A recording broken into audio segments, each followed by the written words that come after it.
कुछ फूड ऐसे होते हैं जो बॉडी हीट इतना बढ़ा देते हैं कि इसमें आपको कंसीव करने में दिक्कत आने लग जाती है। क्या ये सच है? इंडिया की अगर हम बात करें तो इंडिया के वेदर पैटर्न के अकॉर्डिंग हमें फूड चॉइसेस को स्विच करना चाहिए वेदर के साथ में। आज मैं ऐसी इंपॉर्टेंट बातें बताने वाली हूँ कि कौन से फूड शरीर की गर्मी बढ़ा देंगे और आपकी बेबी प्लानिंग में प्रॉब्लम आ सकती है। Hello and welcome again to YouTube Saheli जाना। होप आप सभी अच्छे होंगे। आज हम कुछ ऐसे फूड के बारे में बात करने वाले हैं और बात इसलिए करने वाले हैं क्योंकि समर्स स्टार्ट हो गए हैं। ऐसे में हमारी डाइट तो चेंज होती ही है क्योंकि जैसे ही समर्स आते हैं हमारे डाइट में काफ़ी चेंजेस हो जाता है। तो यहाँ हम बेबी प्लानिंग की बात करेंगे कि आप भी अगर बेबी प्लानिंग कर रहे हैं तो समर्स में कैसे फूड अवॉइड करने हैं आपको, क्योंकि कुछ फूड जो होते हैं काफ़ी हीट प्रोड्यूसिंग होते हैं। तो उनको अगर इस वेदर सीजन में आप खा रहे हो तो आप गलती कर रहे हो, आपके साथ प्रॉब्लम होगी। और कौन से फूड खाने हैं जिससे कि इजी हो जाए आपकी समर्स, बॉडी हीट भी डाउन रहे, कंट्रोल रहे, क्योंकि बॉडी हीट होने से कंसेप्शन में दिक्कत आती है, पीरियड्स में प्रॉब्लम आती है। यूट्यूब सहेली चैनल क्या आपने अभी तक सब्सक्राइब नहीं किया तो जरूर कर लीजिए। सबसे पहले हम बात करते हैं ड्राई फ्रूट्स की। बहुत सारे व्यूअर्स को कंफ्यूजन रहता है, ड्राई फ्रूट तो सर्दी में खाए जाते हैं, ये तो गर्म होते हैं, अगर इसको हम खाएंगे तो कैसे कंसीव होगा, ये तो गर्म होते हैं। तो फ्रेंड्स, ड्राइड फॉर्म में फ्रूट्स सर्दियों में खाए जाते हैं जिससे कि बॉडी को जरूरी गर्मी मिल सके। लेकिन बेबी प्लानिंग में इतनी सारी रिसर्चेस हैं ड्राई फ्रूट्स पर कि उनके अंदर जो विटामिन ई होता है, जो फैट होता है, जो प्रोटीन होता है, जो फाइबर और मिनरल कंटेंट होता है, वो आपके एग और स्पर्म की क्वालिटी, मॉर्फोलॉजी, काउंट सबके लिए बहुत ज्यादा इंपॉर्टेंट होता है। एक एक वॉलनट पर, वो आलमंड्स पर, सब पे अलग अलग स्टडीज हैं। तो ड्राई फ्रूट फर्टिलिटी के लिए अच्छा है, लेकिन बात है कि ये तो गर्मी देते हैं शरीर को, इनको गर्म मौसम में कैसे खाएं। तो ड्राई फ्रूट को गर्मी में खाने का तरीका है कि इनको आप भिगो कर खाएं। जब हम इनको भिगोते हैं तो इनके अंदर जो एसिड कंटेंट होता है, जिसको पित्त कारक हम कहते हैं चीजें, वो निकल जाती हैं। आलमंड्स हैं, उनको आप छील कर खाएं, छिलका भी हटा दीजिए उसका। अंजीर मुनक्के का भिगोया हुआ पानी भी यूजफुल होता है, आप उसको पी सकते हैं, स्मूदी में यूज कर सकते हैं।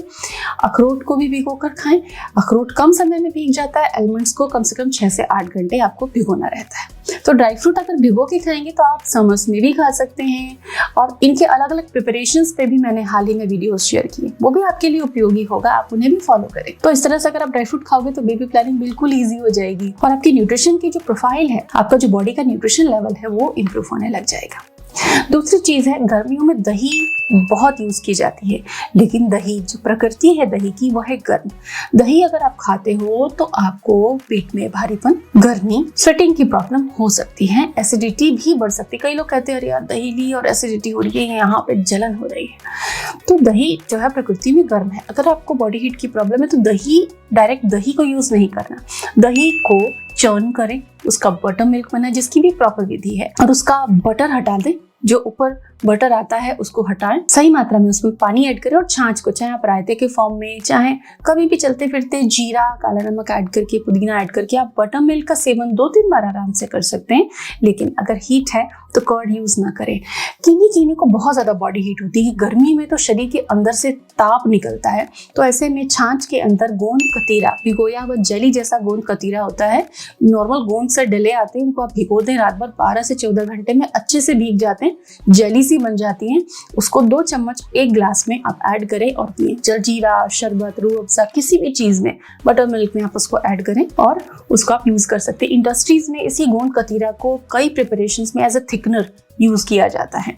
आप जो सड़क पे देखते हैं बादाम शेक और कई फलूदा जैसे कई रेसिपीज जो बिकती हैं, उनमें थिकनर के फॉर्म में गोंद कतीरा ही यूज किया जाता है, क्योंकि सेहत के लिए भी अच्छा है, बोन्स के लिए भी अच्छा है, आपके पेट के लिए भी अच्छा है, और इसमें बहुत अच्छे मात्रा में कार्बोहाइड्रेट है और इसमें कई सारे मिनरल्स भी होते हैं, तो सेहत के लिए भी अच्छा है और कूलिंग एजेंट होता है। कई लोग गर्म प्रिपरेशंस, बॉडी तो गर्म होती ही है लेकिन साथ में गर्म प्रिपरेशंस ले रहे हैं, जैसे कि गाजर की बीज की कोई फॉर्मूला आपको डॉक्टर ने दिया है, आप खुद उसका काढ़ा वगैरह ले रहे हैं, तो गर्मी में या तो कम लीजिए, या फिर बॉडी हीट बढ़ रही है इससे पीरियड्स भी इंड्यूस होते हैं, जल्दी जल्दी पीरियड्स भी आते हैं, या फिर आप उसको मत लीजिए। इसके अलावा कई तरह के काढ़े लेते हैं, आप जिंजर लेते हैं, तो जिंजर के लिए क्या कहा गया कि जिंजर को कैसे खाना है, क्योंकि जिंजर गर्म होता है प्रकृति में, तो जिंजर को फर्टिलिटी के लिए खाना है, लेकिन स्मॉल अमाउंट में, स्मॉल पीरियड्स के लिए, कम अवधि में खाएं।